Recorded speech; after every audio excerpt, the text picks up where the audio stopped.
The fluorescent lights hummed overhead, their pale glow casting the pediatric ICU into that timeless fluorescence that could be 3 in the morning or 3 in the afternoon. Time dissolved in this place. Natalie Hayes pushed the med cart down the corridor of Mercy General, her rubber-soled shoes making no sound against the linoleum. 3 years. 36 months of pushing this same cart through these same halls, and not a single person in this hospital knew her first name was really Natalie, much less what came before. The smell of antiseptic mixed with something else, stale coffee from the break room, the ghost of someone's microwave lunch. She moved past room 401, room 403, room 405. Her hands were steady. The left one carried a thin white scar across the knuckles, old enough that most people didn't see it anymore. The right one had calluses in places that didn't match nursing work, calluses that came from climbing ropes and gripping rifle stocks and holding compression dressings on wounds that shouldn't have survived. She'd worn long sleeves through 2 summers because of these hands. Room 407 was different. The door was already open, which meant rounds were happening. Natalie's pace didn't change. She'd learned 3 years ago that invisibility required consistency. Don't rush. Don't hesitate. Don't exist unless someone called your name. Through the doorway, she could see them, the constellation of white coats that had to be 20 deep. 20 doctors. She counted them without appearing to look, a habit so ingrained it operated at the level of breathing. Dr. Sterling stood at the head of the gathering like a conductor before an orchestra, his silver hair catching the overhead light in a way that suggested deliberate positioning. Behind him, slightly back from the tighter cluster, stood a man in Air Force dress blues. Full colonel. Ribbons across his chest that spoke of decorations Natalie recognized instantly, though she kept her eyes on the 4 line. The boy in the bed was 12. Dylan Webb. Wheelchair-bound since the motorcycle accident 6 months ago, spinal cord injury at T12, incomplete but significant. She'd read his chart like she read every chart, completely, carefully, noticing what others missed. Medications that seemed off. A medication protocol that she'd turned over in her mind like a problem that wouldn't solve itself. Morning rounds, Dr. Sterling was saying, his voice carrying the particular cadence of someone performing for an audience. We have consensus on the current medication regimen. Baclofen for spasticity, gabapentin for neuropathic pain, the standard complement. Young Mr. Webb is responding adequately to conservative management. Adequately. The word hung in the air like a diagnosis of surrender. Natalie began her work at the 4-pole, checking the line where it entered Dylan's thin arm. She didn't belong in this room during rounds. She should have waited. But the line had a kink in it, and kinks meant the medication might not be delivering properly, which meant Dylan's baseline was compromised, which meant any doctor making decisions off inadequate data would be. Mr. Webb's neuropathic pain seems to be progressing despite the gabapentin dosing, she said quietly. Not to the group. Just to the room. Just as observation. I was reading a study on pregabalin dosing in pediatric spinal cord patients. The pharmacokinetics might be better. The silence that followed wasn't the kind that came from medical consideration. Dr. Sterling turned. His eyes found her like a predator locks onto movement. Nurse Hayes, when you've completed medical school and a residency, perhaps then your opinion will matter. Until then, fetch us coffee. The words landed exactly where he'd aimed them, in front of the colonel, in front of 20 doctors, with the precision of someone who understood the architecture of humiliation. The other medical staff began looking away, suddenly very interested in their tablets, their notes, the morphology of the ceiling tiles. Dylan's eyes, though, found hers for a fraction of a second. That look said, I heard. I remember. And I'm sorry. Natalie's breathing didn't change. She reached for the 4 line and adjusted the kink with 2 fingers, moving with the kind of automatic competence that came from doing something 10,000 times. 1 measured breath through her nose. 1 breath out. She turned toward the door, and as she passed the colonel, her eyes didn't lift, but her jaw tightened for exactly 1 frame, the only tell she allowed herself. In the break room, she sat down with her lunch at 12:11 p.m. 4 nurses occupied the space, Rodriguez, Chen, Walsh, and Davies. They'd been laughing about something before she opened the door. Within 3 seconds of her arrival, all of them stood up. No words. No eye contact. They just left, their chairs pushed back from the table in synchronized departure that was too coordinated to be accidental.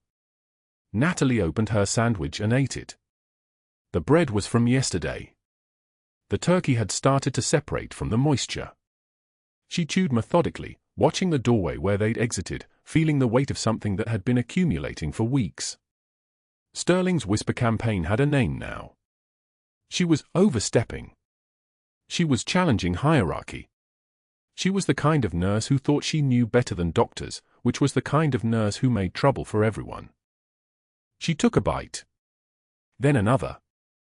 That evening, when she returned to the unit for the late shift, a printed notice had been posted on the bulletin board beside the hand-washing protocol and the emergency contact numbers. Her name was on it. Formal disciplinary notice, unauthorized medical advice, insubordination. Her hands, those steady hands, steadied even more. She read the entire thing without moving her face. 3 years of invisible work, and Sterling had just made her visible in the only way that mattered, as a problem to be solved. She tore the notice down before anyone else saw it. By evening, she'd returned it to the bulletin board. The notice belonged there. That was what made the rules real. At 6:22 p.m., just before shift change, she found herself standing in front of Sterling's office. The door was open.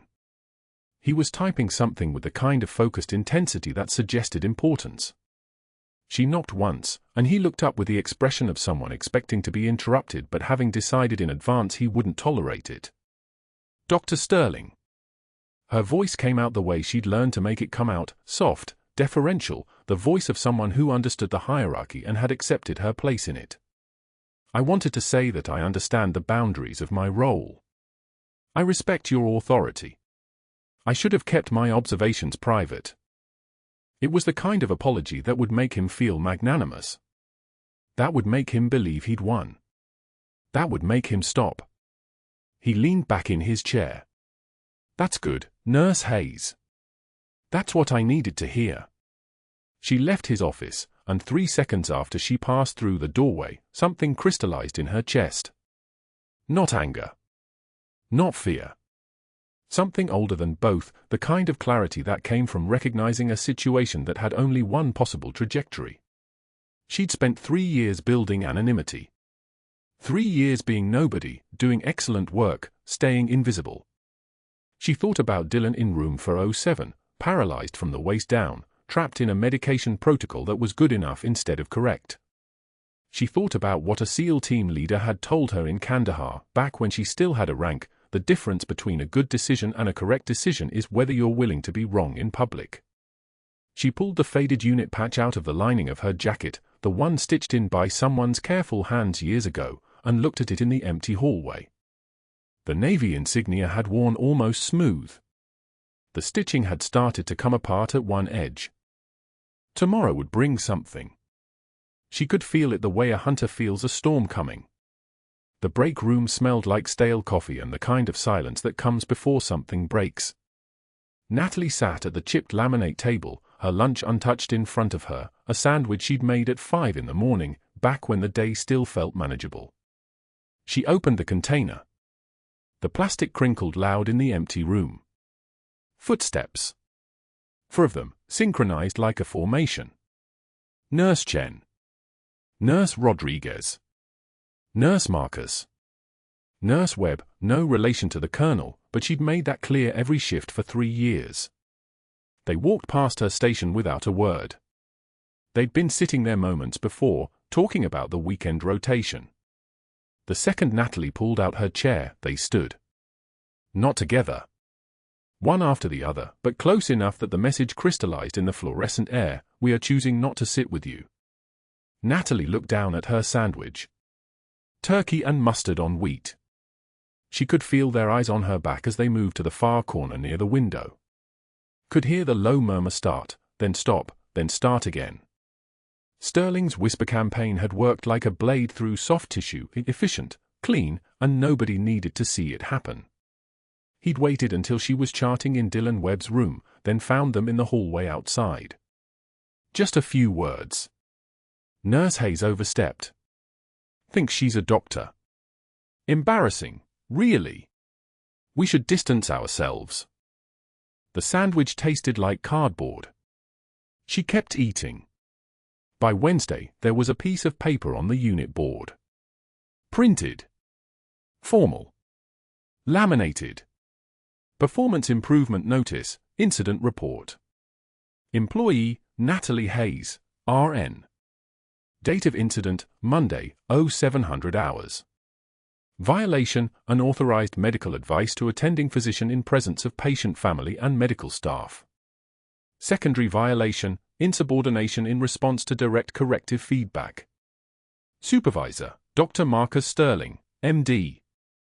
Action required, written acknowledgement of violations within 24 hours.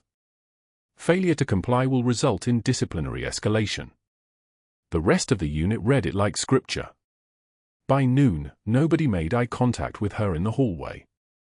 By 2 o'clock, she noticed the assignment board had her down for 3 12-hour shifts in a row, the graveyard rotation, the ones nobody wanted, the ones that isolated you because your family was sleeping when you came home and you had to sleep when they were awake. Standard punishment logistics. She'd seen them use the same playbook on others. Now it was her turn to watch the machinery work from the inside. Natalie pulled the laminated notice from the board. Held it.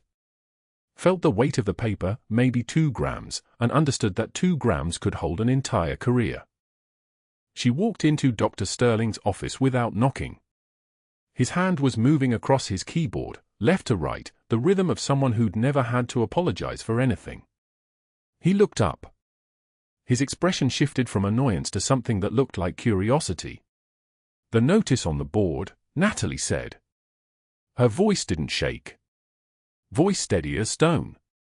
That's what she'd trained for, what Kandahar had drilled into her muscle memory: control the breath, control the voice, control everything that can be measured. You didn't like my suggestion about Dylan's medication protocol. Your suggestion was premature and inappropriate. Sterling leaned back in his chair. It creaked. A nurse is not a doctor, Ms. Hayes. That's not opinion. That's institutional structure. Natalie held the laminated notice level, the way someone might hold a rifle. I suggested a beta blocker adjustment based on pediatric literature from Johns Hopkins. You called me a nurse in front of 20 doctors like the title was an insult. She paused. One breath. Colonel Webb's son deserves better than your ego, Dr. Sterling. And one day you'll understand the difference between rank and respect. She set the notice on his desk. Turned. Walked out before he could respond. That night, alone in her apartment, Natalie sat in the dark with her jacket draped across her lap. Her fingers found the inside seam, the place where she'd stitched the patch 18 months ago with a needle and thread the color of old rust. The unit patch. Faded seal trident on a black background, the edges worn soft from 17 years of being pressed against a chest beneath uniforms and civilian clothes and every life she'd tried to bury. She didn't remove it. She never removed it. She just held it there in the darkness and felt the weight of it, less than an ounce, maybe, but it had been pulling her down since the day she'd walked away from the Navy and chosen this quiet place, this hospital, this name nobody questioned. The PTSD had started small. A car backfiring on the street outside the naval base, and suddenly she was back in the Sanjan Valley. Suddenly the smell of diesel fuel was the smell of burning compounds. Suddenly her hands were moving through muscle memory instead of conscious thought. 3 years of combat deployments. 2 Purple Hearts. Bronze Star. The kind of service that they thanked you for and then expected you to carry forever without mentioning it. She'd tried. For 5 years after separation, she'd tried to be normal. Get a civilian job. Sleep normal hours. Stop checking the corners of rooms. Then Kandahar had a name. The IED had killed her son. And she couldn't be that person anymore, couldn't be Senior Chief Petty Officer Hayes, couldn't be anybody that the Navy might call on, might ask to serve, might expect to function at the level that rank demanded. So she'd become Natalie. Just Natalie. A pediatric ICU nurse in Raleigh, North Carolina, where nobody asked questions and the only battles were against sepsis and respiratory failure and the ordinary impossibility of keeping sick children alive. The patch felt warm between her fingers. She folded it back into the seam. Downstairs, Mercy General's pediatric floor was moving through its evening rounds. 20 doctors had convened on Dylan Webb's case earlier that week, a meeting that had become institutional consensus, a collective agreement that the 12-year-old's spinal injury was incompatible with meaningful recovery. The prognosis was typed into his chart, limited functional outlook. Current medication protocol optimized. Recommend focus on comfort care and family counseling. They'd written it like it was scripture, like 20 educated men had settled the matter by sheer force of agreement. None of them had known about the medication she'd suggested. None of them had bothered to check the literature. None of them had looked at the colonel's face when he heard his son called untreatable, the way his jaw had tightened just enough that you could see he was calculating, not acceptance, but strategy. The calculation of a man whose military career had been built on not accepting the word impossible. Natalie lay in bed and waited for her phone to ring. Something was coming. She could feel it moving toward her like weather, like a storm that had been building out over the Atlantic and was now close enough to smell the ozone in the air. The next shift began at 11 o'clock at night. Natalie clocked in and moved through the unit with the kind of precision that came from being invisible. The fluorescent lights hummed their mechanical song. Monitors beeped their steady rhythms. The hospital at night was a different place, skeleton crew, fewer witnesses, the kind of isolation that made mistakes possible and heroics necessary. She checked on Dylan in room 407. His monitor showed normal sinus rhythm. His color was stable. She made a note in his chart and moved on. At 0307, the intercom crackled. Code blue, Trauma Bay 4. All available medical personnel to trauma. The night shift moved like it had been expecting this. Natalie didn't run. She walked. Fast. Professional. But inside her chest, something ancient and trained had woken up. The part of her that had rappelled into LZs with a rifle and 17 years of certainty. The part that had held pressure on wounds while rounds came down and calculated odds faster than her brain could consciously process them. The trauma bay was chaos, but chaos followed patterns. A vehicle collision. Multiple casualties incoming. Airway compromised. Chest wall integrity questionable. The paramedics were calling out vitals like a prayer. 34-year-old female, GCS of 8, bilateral rib fractures, possible hemopneumothorax, ETA 2 minutes. Dr. Sterling was already there. She watched him move, watched his hands position themselves, and saw something her body understood before her mind could articulate it. He was going to miss the placement. The tube angle was wrong. His positioning on the patient was off by degrees that would compound into disaster. He was about to perform an emergency intubation on a compromised airway without the margin for error that a trauma patient demanded. The ambulance doors burst open. The patient came through on a stretcher, and Natalie's feet moved without asking permission. Muscle memory. Her hands moved on their own. 17 years of field medicine under fire doesn't disappear. It waits. It hibernates. It wakes up when the flatline beep cuts through the silence like a mortar round. She was moving toward the intubation kit before she thought about it, and something in her posture, something in the way her fingers were already assembling the equipment with the kind of precision that comes from having done this under worse conditions than a well-lit hospital, something made everyone pause. The monitor flatlined. "She's crashing," Sterling said. His voice had changed. Uncertainty. Someone needs to. But Natalie was already there. The pediatric ICU at Mercy General went silent at 0300. Not the comfortable silence of the night shift, the silence that comes right before catastrophe. Dylan Webb's ventilator alarm screamed first. High-pitched. Insistent. The kind of sound that cuts through every layer of sleep-deprived consciousness and turns a nurse's blood into ice water. Natalie was already moving before her mind caught up to her body. Muscle memory. 12 years of it. She rounded the corner into room 407 at a controlled walk, eyes on the monitors before her feet crossed the threshold. The rhythm was all wrong. The waveform on the cardiac monitor had gone jagged, irregular, the kind of electrical chaos that meant the heart was drowning in its own fluid. Cardiac tamponade. The spinal injury had triggered it, a complication nobody had anticipated, though looking back, someone should have. Fluid accumulating in the pericardial sac. Pressure mounting. The heart's own protective lining was now a strangler's noose.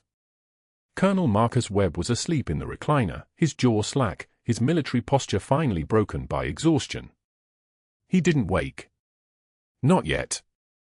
Dr. Chen, the on-call resident, stood at the foot of the bed with his hands at his sides. Frozen. His eyes moved from the monitor to the patient to Natalie in a loop that meant only one thing: he had no idea what to do. Call code, Natalie said. Not a request. A command. The words came out in a voice that didn't belong to the deferential nurse who made coffee and accepted insults without flinching. This voice was different. Deeper. The kind of voice that had ordered men to cover fire in Kandahar. The kind of voice that had screamed for medics when 17 wounded soldiers lay bleeding in a compound that smelled like copper and diesel exhaust. Or should we page Sterling? Chen's voice cracked at the edges. Page everybody. I need a crash cart. Portable ultrasound. 18-gauge needle. Now. Someone moved. Multiple someones. The night shift erupted into the organized chaos that comes from years of drilled protocols and muscle memory that transcended hesitation. The crash cart rolled in with the sound of rubber wheels squealing against tile. The ultrasound machine appeared seconds later, wheeled by a tech whose name Natalie didn't know but whose hands were steady. The room was full of people, but it was hers now. Had been hers the moment that resident froze. Natalie's hands moved with the kind of precision that comes from having done this before in places where the only light was from incoming fire and the only backup was whoever was still breathing. She pulled off Dylan's hospital gown. The skin underneath was pale, the chest rising and falling in the irregular pattern of a body in crisis. She located the landmarks, the angle of the ribs, the midline of the chest, the space between cartilage and bone that was narrower than most people realized. The ultrasound wand was cold against Dylan's skin. She didn't ask permission. Permissions were for elective procedures. This was triage protocol. This was the difference between a child walking again and a child who wouldn't walk anywhere ever again because he wouldn't be breathing. The screen showed exactly what she expected. Dark fluid. Too much of it. Surrounding the heart like a siege. 800 milliliters, she said quietly. To herself, really. Maybe more. Pain was information. She'd learned that in a field hospital in Sanjin Valley, 18 years ago, when a Marine with a sucking chest wound had screamed about phantom legs. The pain wasn't the problem. The information the pain carried was everything. She'd learned it again when an IED had taken her son's convoy 3 weeks before he was supposed to rotate home. The notification officers in their dress uniforms had carried information too. Devastating, world-breaking information. Natalie prepped the space. Her hands were steady. Alcohol swab. The smell of antiseptic cut through the metallic undertone of fear that always hung in code situations. She positioned the 18-gauge spinal needle. Not a surgical knife. Not the kind of equipment that should technically be used this way. But the best equipment was the equipment you had when someone was dying. The needle slid in at the fourth intercostal space, mid-clavicular line, angled at 45 degrees. The ultrasound screen guided her. Muscle memory guided her. 11 months in Kandahar with nothing but field medicine and the absolute certainty that the next wrong move meant somebody died. The needle breached the pericardium. The hiss of air escaping. That was the sound. That specific release. Like opening a pressure valve on something that had been compressing itself into oblivion. Fluid rushed out. Dark fluid. Infected with the weight of cardiac arrest. O2 sat climbing. The monitor showed it, 68. Chen was bagging manually now, understanding instinctively that this was the moment. 72, Dylan's color shifting from that terrible grey-blue toward something closer to human. 79, the heart's electrical chaos beginning to organize itself into something almost rhythmic. 85, sinus rhythm trying to reassert itself. 88, the muscle contracting with purpose now instead of desperation. 92, stable. The room was absolutely silent except for the ventilator and the percussion of the monitor settling into a pace that meant Dylan Webb would survive the next 6 minutes. The next hour. Maybe longer. Colonel Webb had woken up. Natalie didn't know when. He was standing now, one hand on the rail of the bed, staring at his son's chest as if checking by sight alone that the heart was still beating. His face was the color of institutional walls. His uniform was rumpled from sleep, but his posture was rigid, the way soldiers stood when they'd been given orders they couldn't disobey. "What did you just do?" His voice was quiet. Precise. Military. Natalie pulled the needle back with one smooth motion. No fanfare. No explanation needed. She reached for the ultrasound to confirm the fluid was draining, confirm the heart was functioning without the strangler's pressure. "Pericardiocentesis," she said. Still that other voice. The one she didn't use in hallways. Cardiac tamponade from spinal injury complication. The fluid is draining. Heart function is normalizing. She could feel the weight of eyes on her. Chen was staring. The crash cart nurse was staring. The night tech was staring. They were all seeing something they didn't have words for yet. Competence, maybe. The kind that moves through procedures with the precision of someone who'd done them in places where a wasted second meant a person stopped existing. One of them, the senior nurse, maybe made a small sound in her throat. The kind of sound people make when something doesn't fit. When the picture they thought they had of someone suddenly gets jagged edges. The colonel was still staring at his son's chest. At the monitors showing a heart that was no longer drowning. And then the phone rang. Dr. Sterling's voice on the other end of the page was different than his normal tone. Tighter. Like something had just shifted in his understanding of his own authority. "What's the status on Webb?" "I'm coming in." Natalie covered the speaker. Not because she needed to. Because some instincts were older than words. "Patient is stable," she said to the phone. "Cardiac tamponade resolved." "Waiting for your orders, doctor." The pause stretched long enough that she could hear the sound of a car engine starting on his end. The sound of someone moving faster than they'd planned to move. The sound of someone's world getting smaller than it had been 5 minutes ago, because a 12-year-old child was alive who shouldn't have been, and the person responsible was standing in a room full of witnesses who would never unsee what they'd just seen. Dylan's oxygen saturation held at 92. His heart rhythm stayed steady. The machines around him had stopped screaming. And somewhere in that quiet, Natalie felt something shift inside her jacket lining, where the faded Navy SEAL unit patch was sewn into the seams. The patch that had never seen daylight. The patch that was supposed to stay buried. The night shift knew something now. Not everything. But something. By morning, Dr. Sterling had made 7 phone calls. 3 board members. The State Nursing Board. An investigator from outside. He moved like a man assembling a weapon, each call another component clicking into place. The investigator arrived at 0913 hours on a Tuesday. She carried a leather portfolio and the kind of smile that meant nothing good. Security escorted her through the ICU while Sterling pointed, "There, that one, she's the problem." The woman's eyes followed Natalie like a laser sight finding its target. Credentials. Employment history. References that would take time to verify, and time was something Natalie didn't have. Sterling knew this. He'd learned that patience was sharper than rage. By Wednesday evening, the formal complaint had reached the state nursing board. Practicing medicine without a license. Unauthorized medical intervention.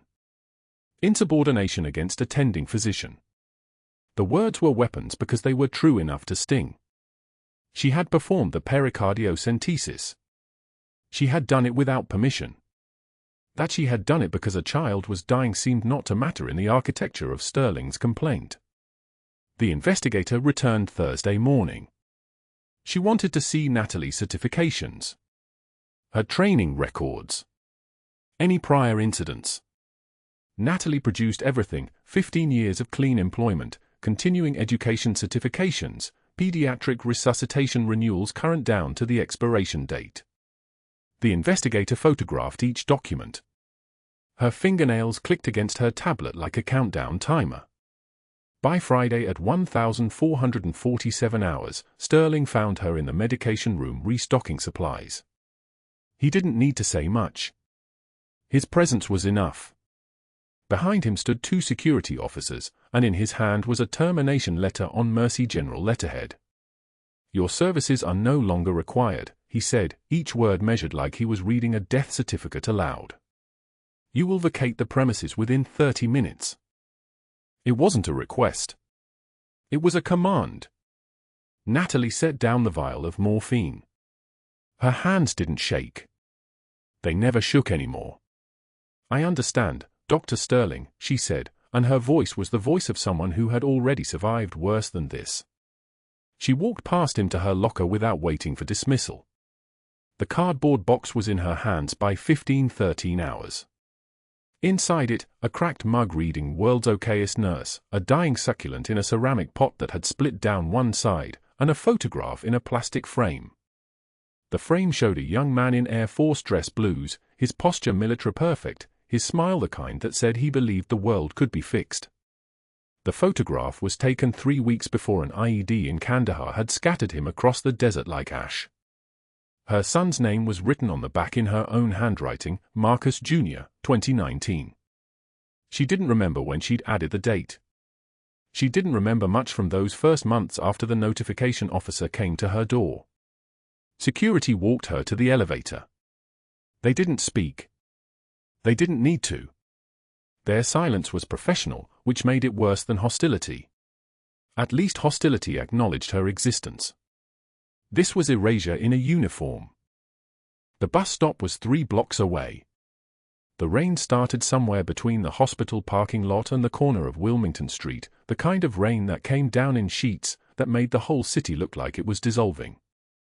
Natalie sat on the metal bench and watched the water blur the faces of the people passing: doctors she'd worked beside for 3 years, nurses who'd eaten lunch with her, residents who'd asked her questions about patient management. 20 doctors. That's how many had stood in Dylan's room during morning rounds. That's how many had heard Sterling reduce her to an incompetent. That's how many had done nothing. The cardboard box sat beside her. The rain hit it and began to soften the bottom edge. Her photograph of Marcus Jr. was still dry inside, protected by the cracked mug and the dying plant. Maybe Sterling was right.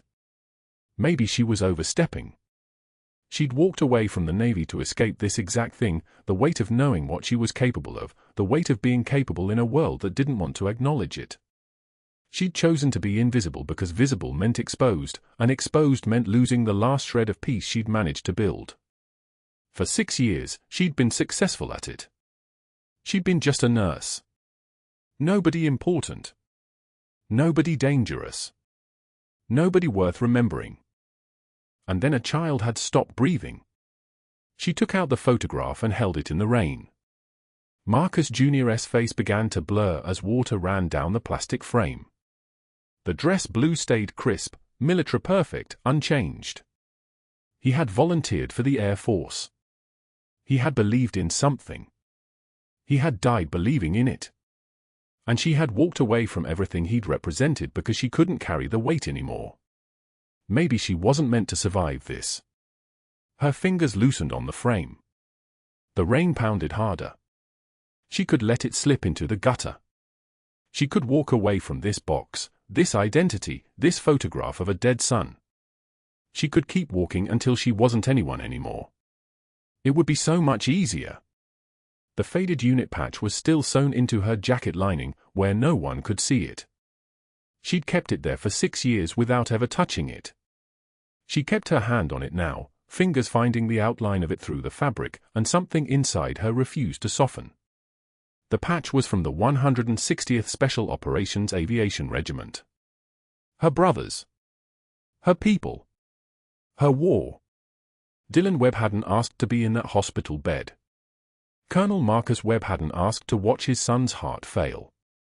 And Sterling hadn't had the right to choose his ego over the life of a child. Her grip tightened on the photograph. The rain fell. The frame stayed in her hands. And then she heard it. The sound came first as a distant thrum, a rhythm that didn't belong to the city's normal acoustic landscape. It grew louder, more insistent, the kind of sound that made dogs stand up and people on the street look skyward. Helicopter rotors. Heavy ones. The kind that came from a military airfield, moving with purpose, moving toward something. Natalie looked up from the photograph. The sky was dark with rain and Wednesday evening, but there was the shape cutting through the clouds, the silhouette unmistakable. A CH-53K King Stallion transport helicopter, military olive drab, running dark without external lights. It crossed over downtown Raleigh on a heading that shouldn't have been possible, that definitely wasn't approved by civilian air traffic control. The helicopter banked toward Mercy General Hospital. Natalie sat very still on the bus stop bench, the photograph in one hand, the cardboard box against her knee, and understood that everything she'd spent 6 years trying to bury had just come looking for her. Someone had asked the right question. Someone had made the right phone call. Someone at Mercy General was about to wake up to the understanding that they had just fired the woman who had saved a colonel's son, and that colonel hadn't forgotten. She pressed the photograph back into the box and stood. The rain plastered her scrubs to her skin. Her badge was gone. She'd returned it at the security desk, but it didn't matter anymore. Her identity was about to announce itself. The helicopter descended toward the hospital helipad 2 blocks away, and Natalie Hayes, who had spent 6 years teaching herself how to disappear, watched the sky light up with arrival. 1 week after security escorted her out into the rain, Natalie was working the ER at Mercy General again. A sympathetic nurse manager had quietly rehired her to the night shift, no questions asked, no paperwork trail. The administrator didn't ask why a decorated ICU nurse suddenly needed to start over in the emergency department. Some things were better left unspoken. She was checking vitals on a stable patient when the ambulance bays erupted with sirens, and a trauma alert came through. 38-year-old male, GSW to the abdomen 3 hours ago, seeking asylum at the embassy. She moved toward the bay on automatic, her hands already reaching for trauma shears, when the patient's eyes locked onto hers. The color drained from his face. His lips moved. Then the screaming started, in Pashto, in a dialect she'd heard in sandstorms and firefights, in the worst moments of her life, the shadow. The shadow. The American shadow from Kandahar. The trauma team froze. The patient thrashed against restraints, still screaming, still pointing at her with a trembling hand. Natalie didn't move. She didn't blink. Her hand was steady as a woman holding a secret so large it could detonate buildings. The noise drew attention from everywhere at once.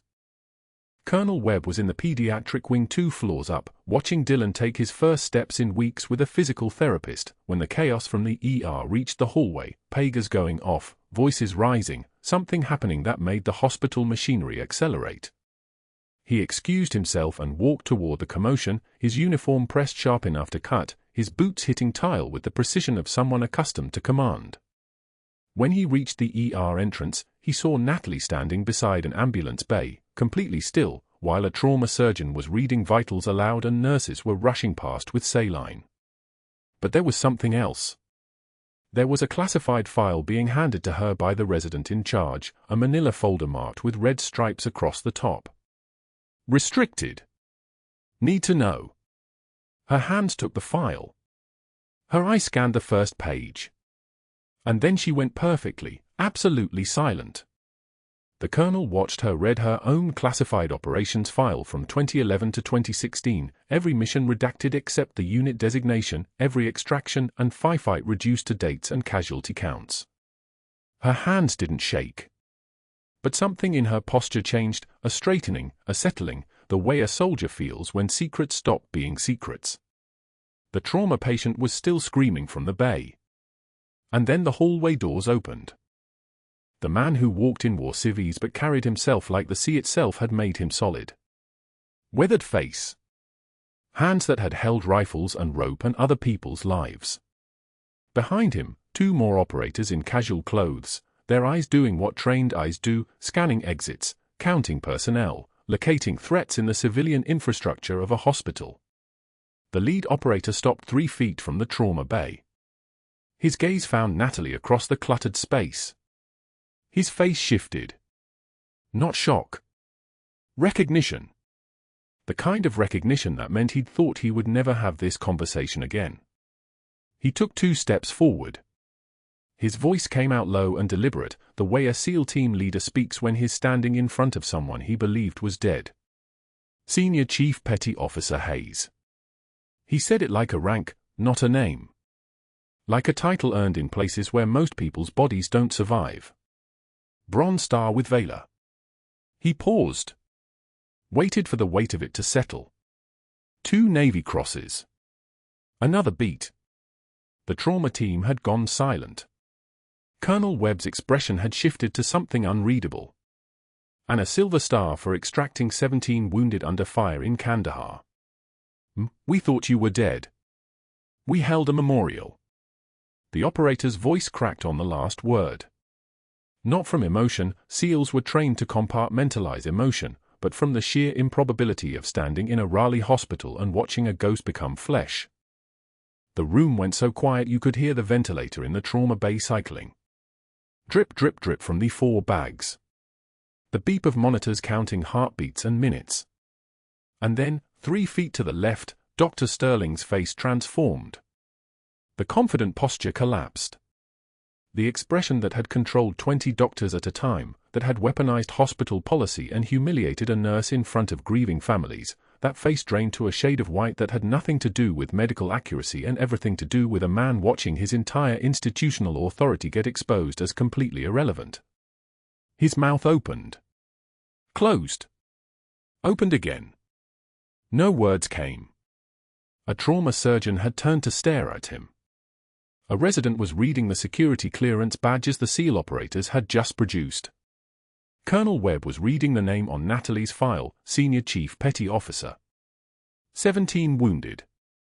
Kandahar. The look he gave Dr. Sterling was the look of a father who understood he'd just witnessed a man try to fire the woman who saved his son's life, a woman whose actual rank and achievement made his entire medical credential look like a participation trophy. Sterling's phone vibrated. Then his pager. Then his phone again.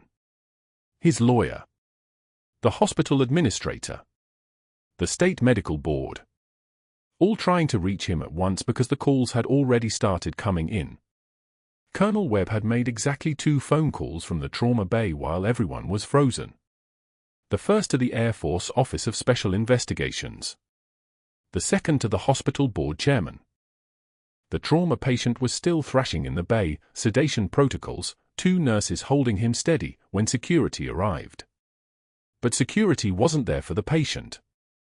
The same guard who'd handed Natalie her cardboard box 6 days ago, with the cracked mug and the dying succulent and the photo of her son in dress uniform, now approached Dr. Sterling. He was carrying an identical cardboard box. His expression was professionally neutral in the way security learns when delivering news nobody wants. Dr. Sterling, I believe you know the way out. The board's decision was unanimous. It wasn't a request. It was a command. Sterling opened his mouth. Tried to speak. Looked around at the trauma team, at the colonel, at the 2 SEAL operators who were now casually blocking the exit while looking at nothing in particular. The guard extended the box. Sterling took it. His hands were shaking as he carried his belongings past Natalie, past the patient screaming her code name, past the man in the SEAL Team 3 uniform who was watching him leave with the kind of attention you give to threats. Behind Sterling, an FBI badge had appeared in the hallway. Then another. 6 months later, that badge's owner would be testifying about Sterling's attempt to falsify Natalie's employment records, his contact with the state nursing board under false pretenses, and his deliberate obstruction of emergency medical care. But that conversation was still 6 months away. What mattered now was that Natalie Hayes was no longer invisible. What mattered was that Dylan Webb was no longer abandoned to the judgment of doctors who didn't know that the nurse who fought for him had extracted 17 soldiers from active firefights. What mattered was that Colonel Webb was watching her with an expression of profound understanding, respect that no rank or title could create, only earned through action under impossible pressure. The SEAL team leader was offering her a chair. She sat down. Nobody asked her questions about why she'd left the Navy, why she'd hidden her decorations in a jacket lining, why she'd chosen to work as just a nurse in a small hospital in North Carolina. Warriors understood that some people needed to stop fighting the world and start healing from it. Mercy General would announce 17 new initiatives within the month: a veteran-focused care protocol, a combat trauma wing, pro bono care for military families, and the immediate creation of a chief of trauma position. They offered it to her. She turned it down. 2 weeks later, she was back in the pediatric ICU, scrubs still damp from cleaning a patient's incision site, checking Dylan Webb's vitals at 2,200 hours. His mother was asleep in the chair beside his bed. His legs, still weak from spinal injury but now responding to Natalie's unorthodox protocol, had begun to strengthen. He looked at her with the understanding of a child who'd been given back his future. "You saved my life twice," he said. Her response was quiet. "That's the job." 6 months after Sterling walked out with his box, a piece of local news ran a brief feature story about a doctor at the farmer's market in Tucson, Arizona, selling supplemental health insurance from a folding table with white wheels. The name tag read Steve. No title. No initials. No photos, no explanation of his previous career. The video showed him flinching when a customer called him doctor.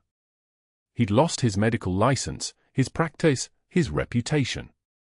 The permanent revocation came after testimony from the state medical board that he had knowingly obstructed emergency cardiac care, falsified employment records, and engaged in what one board member called institutional retaliation against a healthcare worker for exercising competent judgment.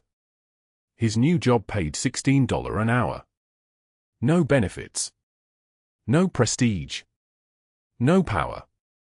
Natalie never thought about him. Her world had shrunk to what mattered, for lines that held. Vital signs that climbed.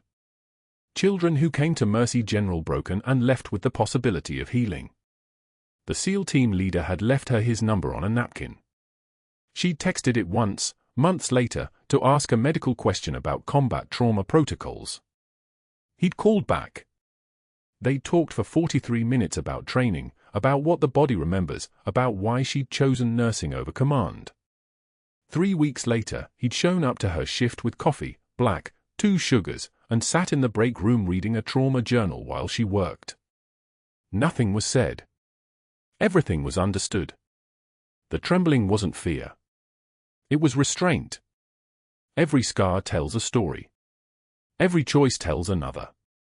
She'd chosen to be here, in these corridors, holding lives together with steady hands and the kind of composure that only comes from having already survived the worst the world could offer. You don't need a badge or a gun to be a warrior. Before we go on, thank you for watching. Please hit like, it really helps. Subscribe if you're new. And leave a comment letting us know you're here. We love hearing from you.